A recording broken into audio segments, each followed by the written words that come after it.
Sam, welcome back to my channel. So in today's video, I am going to be filming an iPhone customization video. This video was inspired by Julia K. Christ. Although I don't think she posted an iPhone customization video yet, she did post a MacBook customization video, and I got inspired by that one to make this video. So just wanted to put that in the beginning of this video. So if you guys haven't seen her MacBook customization video, definitely go check it out because it really gave me so many cool tips and she deserves to get credit for that. So just wanted to include that in the video. And yeah, if you guys like this video, please remember to give it a huge thumbs up and subscribe to my channel. And with all that being said, let's just get on with some cool and fun tips that will help you customize your iPhone. I tried to come up with my own ideas, so I'm really hoping they help you. If it does help you, definitely let me know in the comments down below and I can make a part 2 and everything like that. Okay, I talked enough, let's just get started. The first tip that I wanted to provide you guys with is that you can actually customize your control center. I don't know if a lot of you guys know this, but I found that so cool because there's so many more little apps that you can have in your control center that just help you access things so much faster. So I'm gonna show you guys how to do that right now. So obviously you need an iPhone, and what you're going to do is you're going to open settings, and then you're gonna go to control center, and you're gonna hit customize controls. And then at the top, it's going to tell you everything that it includes.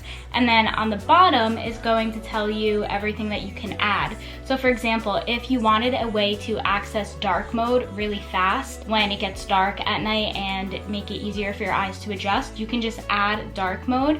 And then when you go down to your control button, dark mode will be right here, and then your phone is automatically in dark mode. And then to turn it off, you would just turn off dark mode by clicking that little button in the control center. And then just as another example, you can also add things like, I don't know, stopwatch, and you just press stopwatch. And then again, when you bring down the control center, the stopwatch is right next to the dark mode, which is super cool and it's so much easier to just access like that rather than go through your phone and look for the app.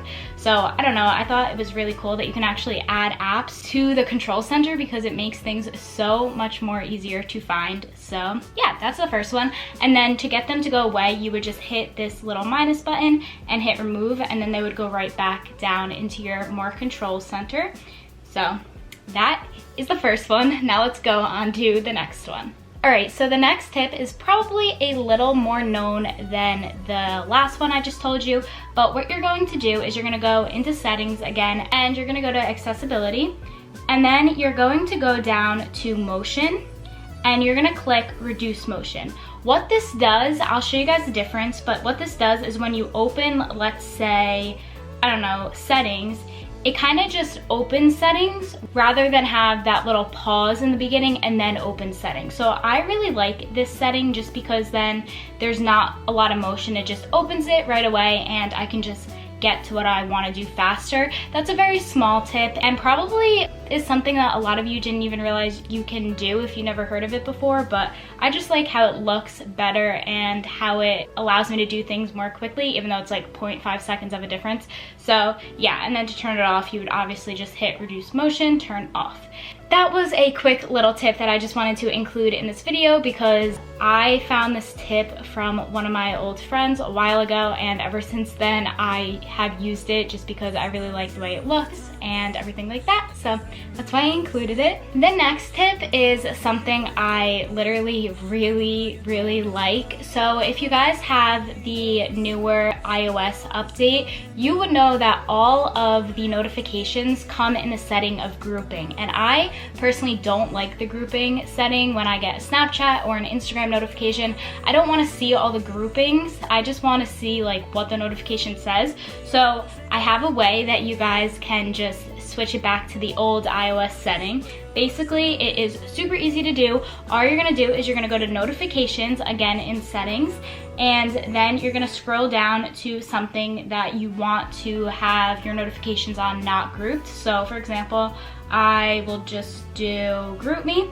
So you're gonna hit group me, and then it says here on the bottom, notification grouping automatic. You're gonna click it and you're gonna write off. So then when you click off, What it does is it's not gonna group your notifications anymore. You're just gonna see it as you would on the old iOS settings, which I personally really like. So that is another one. You can do this for all apps. I personally do it for YouTube, YouTube Studio, Instagram, Messages, and Snapchat, because those are the apps that I use the most and that I actually want to see the whole notifications from rather than just have them in grouping. Moving right along to the next tip I have, it is how to add a color filter to your iPhone. I don't know about you guys, and I also don't know if many people would use this on a daily basis, but I do think it's cool just to know how to do it. So basically what you're going to do is you're gonna go again in settings. All of these that I'm going to tell you are basically in settings, and then you're gonna hit the same thing, accessibility, and you're gonna hit at the top here, display and text size. And then you are going to come down here to color filters. You're gonna click it, and then you're gonna hit allow color filters. And then if you guys can see on the screen, from my screen recording, you're gonna see that there's a blue tint. And the cool thing about this is there's all different things that you can do. So you can have a grayscale, which will make everything black and white. You can have a red and green filter, which will make everything kind of like pinkish, and your notifications will actually come up pink. You can have the green and red filter. I don't really see the difference between those two. And then you can have the blue and yellow filter, which is in this case kind of just normal. And then you can also add your own color tint. And for that, you can just put up the intensity, or you can put up the hue, and then you can also change the color. So for example, you could just be like, oh, I want it to be green, or oh, I want it to be purple, and it'll actually allow you to change the settings, and it'll make your phone look a cool color. Again, I don't know how many of you will actually use that, but I think for every now and then it's kind of cool to change things up and have a different color. So I wanted to include that in the iPhone customization tips as well. Okay, so the next thing that I'm going to talk about is something called night shift.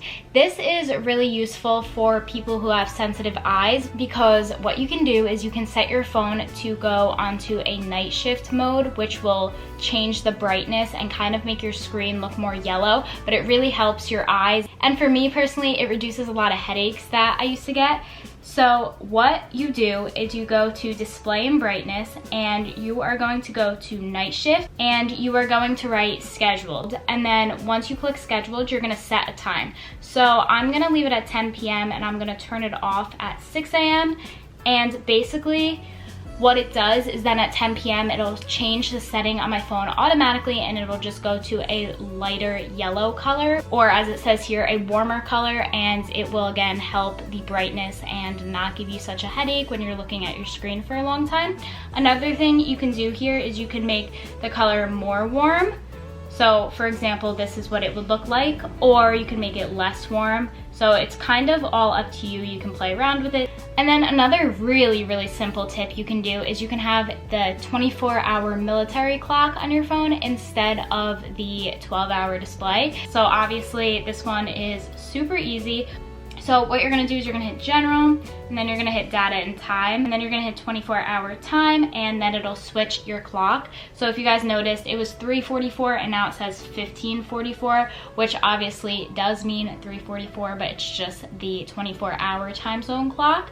And then the last tip that I'm gonna show you guys how to do is how to make a custom background, or how to make a background not move.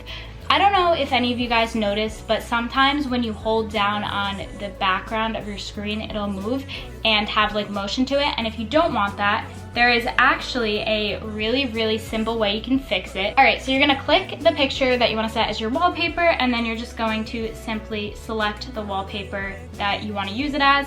And if you look on the bottom here, it's gonna say perspective, zoom on, move and scale. So this means you can make it bigger, you can make it smaller, and just anything to your liking. And once you set it, the picture, if you hold on it, will actually start to move slightly. But if you don't want that to happen, all you have to do is hit this little button in between the cancel and set buttons, and this will make it say perspective zoom off, and that will make the picture have no motion. And I don't know how useful that will be for all of you, but I found that pretty cool, because it's annoying when you're trying to click a notification and then your background just starts moving. I don't know if any of you have had that problem, but super annoying in my opinion. And then what you do is just hit set, and it sets it.